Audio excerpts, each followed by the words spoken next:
New York, and on the new Hot 97 app. Ebro in the morning on Hot 97.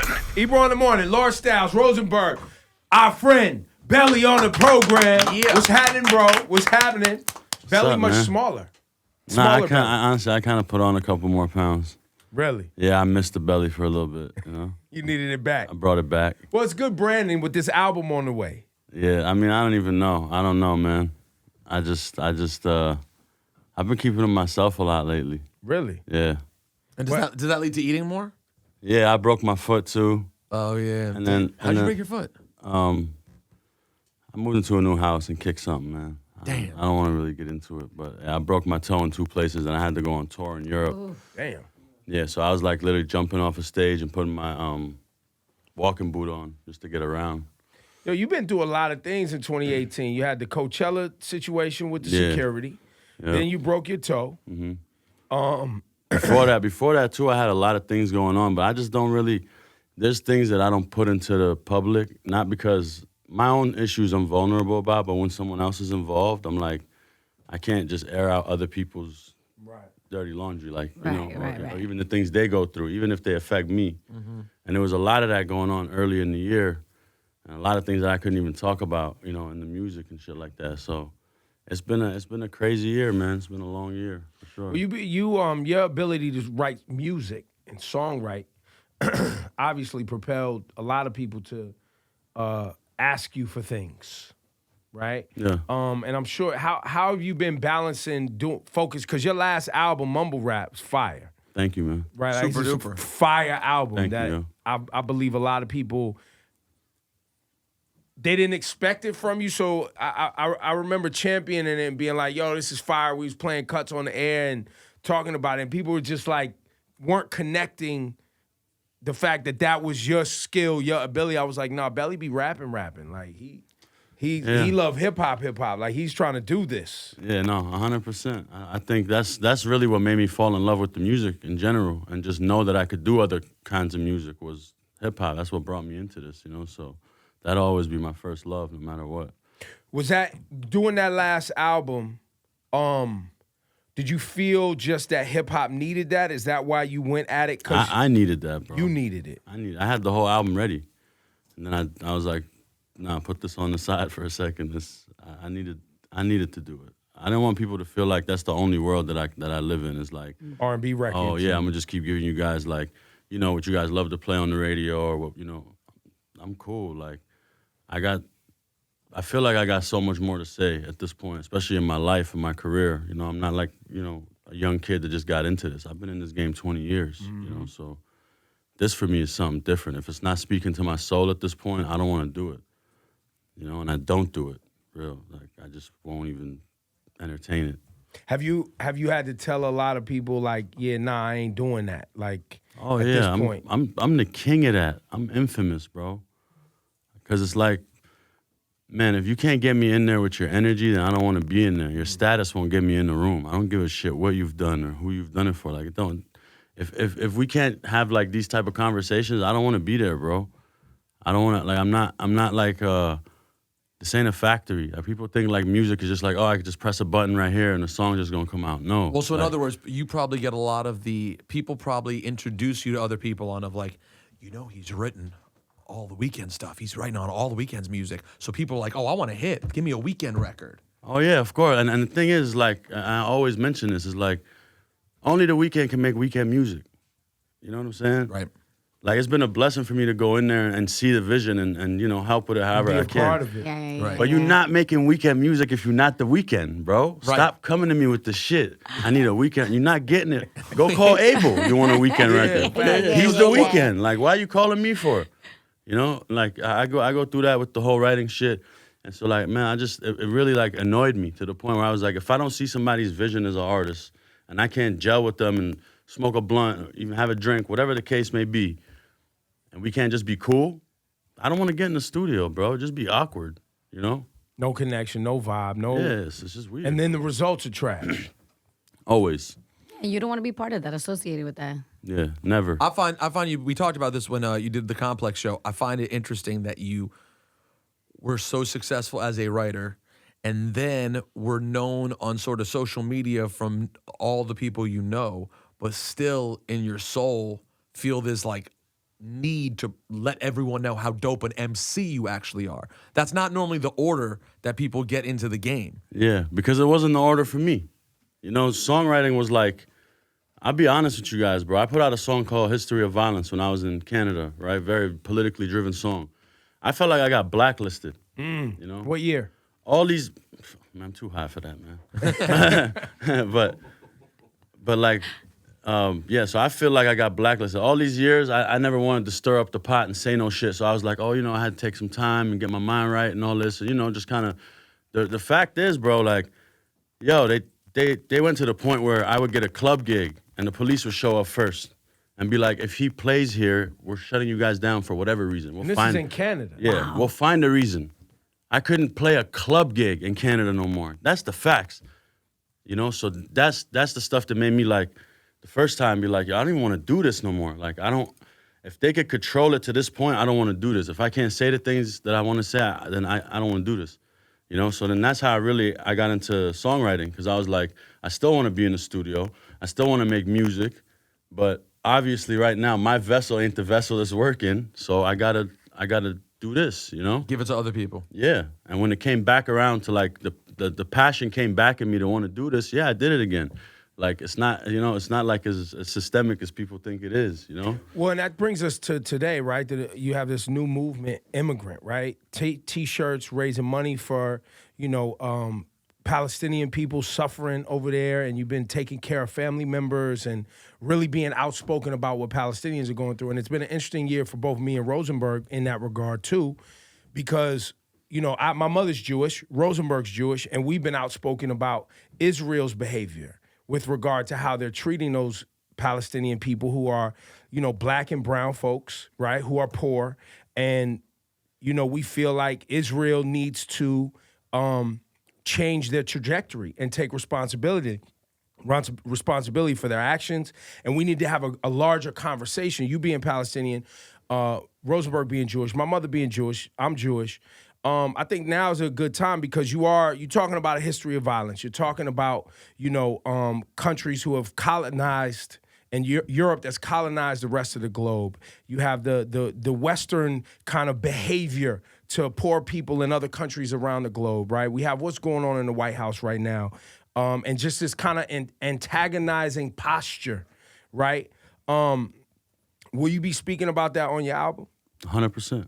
That was like the focal point, really, of the album. It's like the realities of it. You know, we hear all the same, the stuff they spoon feed you all the time. Mm-hmm. You know, the common denominator in everything you said and everything people go through is the governments, bro. Mm-hmm. You know, Israeli citizens rally for Palestinians in Israel. Yep, but you don't hear it and hear about it. You know, when 75,000 women in Israel marched for women's rights in Palestine, it was never shown. Nobody ever, you know, put it on TV or nothing, because the people, they're always going to be people.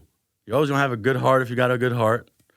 You're going to be an asshole if you're an asshole, you know, like. True.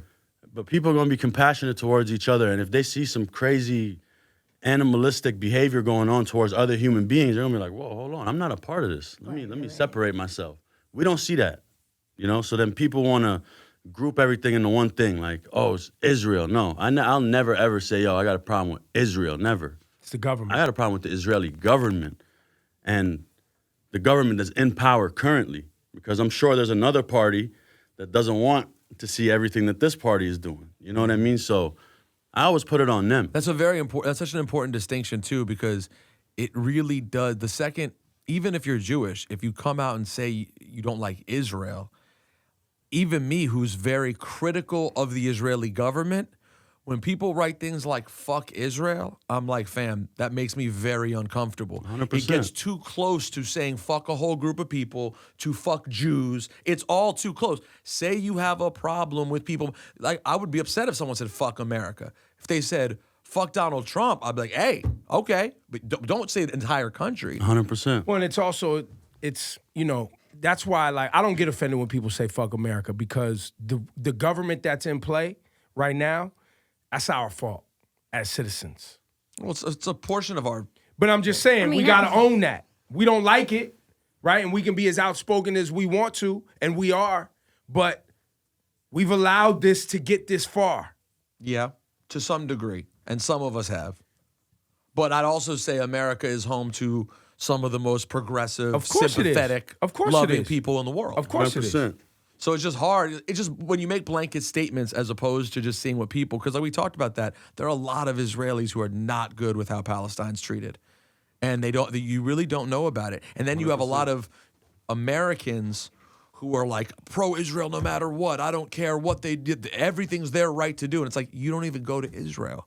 You don't even really have a connection with that Or place. fully understand. Because a lot of people don't fully understand. Like people have come from my dad forever, and my dad used to always get so frustrated because my dad's been going to Israel since the 60s regularly. And my dad used to be super on the pro-Israel military, fuck everybody side. Because you're talking about 20 years post-Holocaust.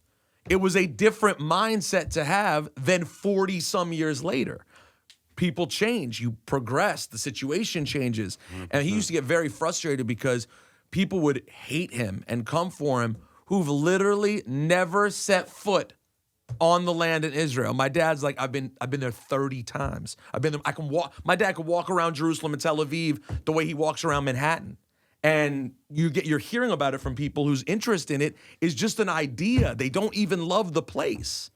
And it's not the same of the people who actually love the place. 100%. And then when you find out that a lot of the people financing the bullshit are hardcore right-wing Christians who are on some crazy end-of-the-world psycho shit. No, like they really think, no, let the Jews control Israel the way they do, because when Jesus comes back and you're like, fam, this is what your politics are governed on? Like all religious fundamentalist ideology? Yo, and then wait till you see the comments in this video. Oh, what? It's 100%. over. It's going down. It's going down. But this Well, is we're going to have a holy war. There's going to be a holy war in the comments. We got Palestinians, we got Jews in here. We doing it right now, Hot 97. No, but it's just the facts, though. It's the facts. We're the Yeah. people. So this is what happens when the people sit down. What are the organizations that you're working with to help the people of Palestine? I work with the IRC. Okay. The IRC is incredible because they're on the ground everywhere helping refugees, you know? And the ACLU, obviously, but the ACLU is more like for things going on here. Right. For immigrants here. Yeah, but the IRC is like international, man. It's like an honor to be working with them, for real. And your new album is going to be titled Immigrant. Immigrant, yeah. As an immigrant, first generation, right? Yeah. What you're seeing right now, because with social media, we're witnessing it in a different way than I'm sure you lived through some things firsthand that we would never know anything about, right? Mm-hmm. How much is similar just wasn't covered by the news when your family immigrated to the Americas? Well, we immigrated to Canada, so that was amazing. Got it. Amazing. They make the process, man, easy's like an understatement, you know? Like when you finally touch the land, they're gonna make you feel like you're Canadian already before you got your citizenship. You know, you never feel outcasted or nothing like that. To people in like society, yeah, it was kind of weird because we were like the first wave of Arabs that ever got there. So people learning about us and learning about our culture after never even being around us. Right. I get it. It was like some culture shock on both sides, but like the government really made sure that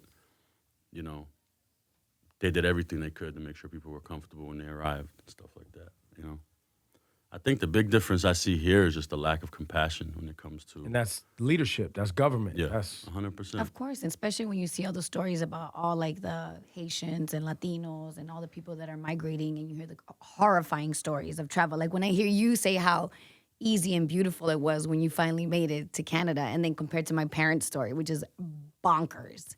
Like my parents went through a lot of violence, and my mom was like pregnant with me, and my dad got stabbed, and it's like when I hear things like that, I'm like, wow, I wonder how that would feel like, and what kind of effect it would be on my family to have a welcoming like that. 100%. Canada's great with stuff like that, But yeah, I think growing up there, but from the outside looking in, that's really what I see. When you think about it, right? Like, after like World War II, my history is not great, but I know like over 20 million, 30 million people migrated from Europe over here, right? So all those people were legal? 30 million people had their paperwork right? That's the question I want to ask. Like all the people that are here, like, no, this is America. My grandfather came here legally. Are you sure? No, they're not. They're not sure. They're not sure. You know, it's 30 million people that came here. You're telling me, I've never seen 30 million pieces of paper in my life. You're telling me all that paperwork All was that right? got processed with Bam. by hand, by the way. They didn't even have technology. Exactly. It was all pen and paper. Yeah. It all got processed clean. And they shipped pigeons over the ocean, make sure everybody was, come on, bro. Yeah.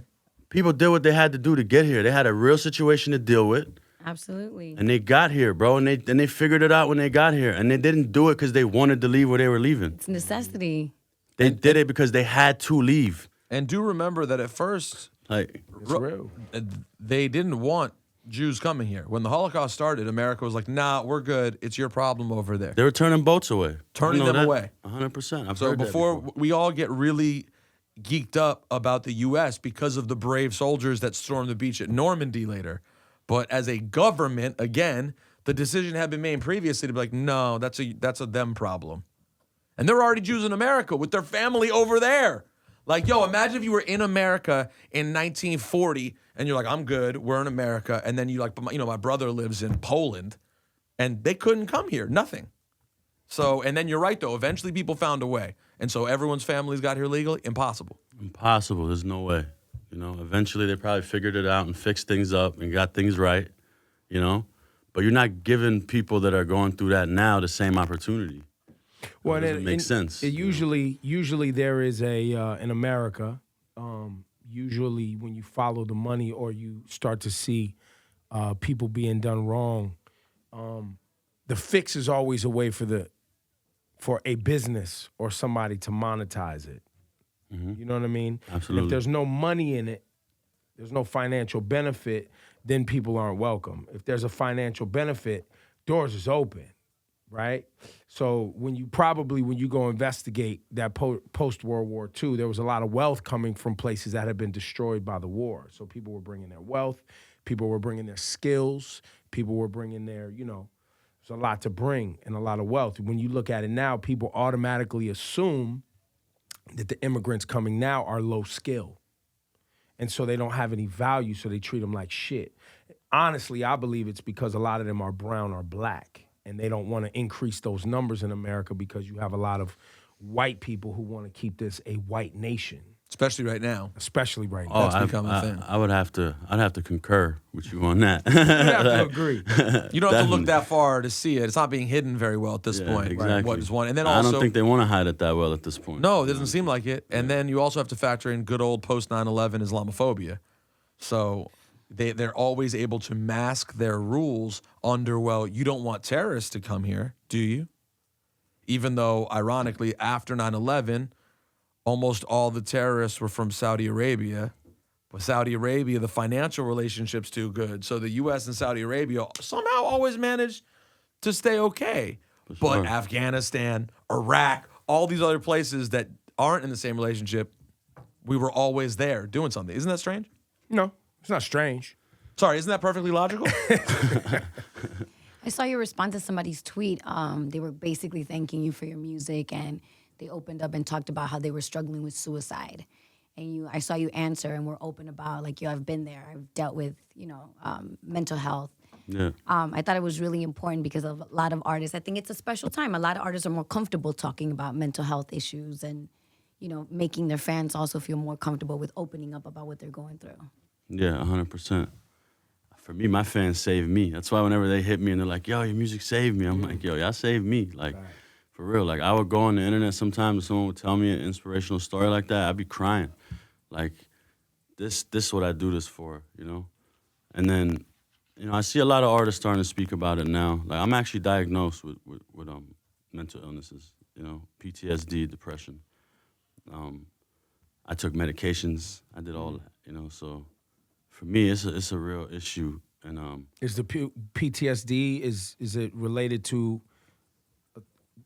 being an immigrant? Is it related to... No, it's related to more like a lot of the things that I've just been going through in life, Yeah, and then I had no idea. I always knew I was kind of like in my own head, you know. But until I went and spoke to somebody, and you know, she had to tell me like, yo, you have depression and you got PTSD, and this is the way we can deal with these things. And you know, we actually spoke out a lot of things, and I'm still going through it. You know, I still go speak to a therapist and all that. You know, but it's still hard to talk about. But I know for me how important it is for me to talk about it, let people know like, yo, it's life changing. You know? Today is National? Is it it's National Mental World, yeah. Mental Health Awareness Day, and when you say it's hard to talk about it, right? As an artist who writes so many songs and talks about so many things, right? What's the hard part in talking about it for you? That's why I make music, man. I'm not good at talking about things like this. You know what I mean?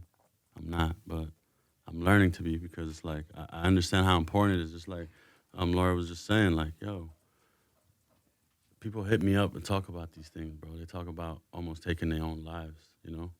And it's like, if I'm gonna just sit back and be silent about it, that's like, I'm doing them like a complete, you know, I'm really letting them down as my fans if I do that, you know? So nowadays, this is probably really the first time I even tell people that, you know, I'm actually diagnosed with these illnesses. These aren't like, it's not, and I know a lot of artists out there feel like they are, and they might be, you know what I mean? And you need to go talk to somebody. But the fact is, man, like, it was a hard thing for me to get through, just to even speak out about. And it's still something that I'm working through every single day. So, yeah. Yo, the album Immigrant is out Friday. What should we play? Do we have you? Is there an official single off the album? No. So this is just out. Go get the album. Friday, yeah, it comes out. I want everybody to pick the single. I don't want. So you want to watch it grow? I don't want to tell people what it should be, you know? I love that. I'd rather they pick it. Well, as of today, we don't have the album, so I don't really. We're gonna have to wait with everybody else. I'm supposed to do right now, but we can play something off Mumble Rap. Yeah, let's do it. What you want to play? You want to play the title track Mumble Rap, which I love, or what's my other shit on there? Was it Lullaby? Yeah, Lullaby, man. Lullabies, you know, but it's a gloomy morning in New York. You know, let's not play Lullaby, have everybody depressed. All right, let's just play Mumble Rap. Mumble Rap's fire. All Safe. right, let's go. Let's get to it. You don't have to play off your phone. We have a system here. Oh, you don't want Yeah, yeah. No, you don't have to do Apple that. Music, right? No, here. like, great service, but you don't need to do that. Yo, give it up, Belly, one time.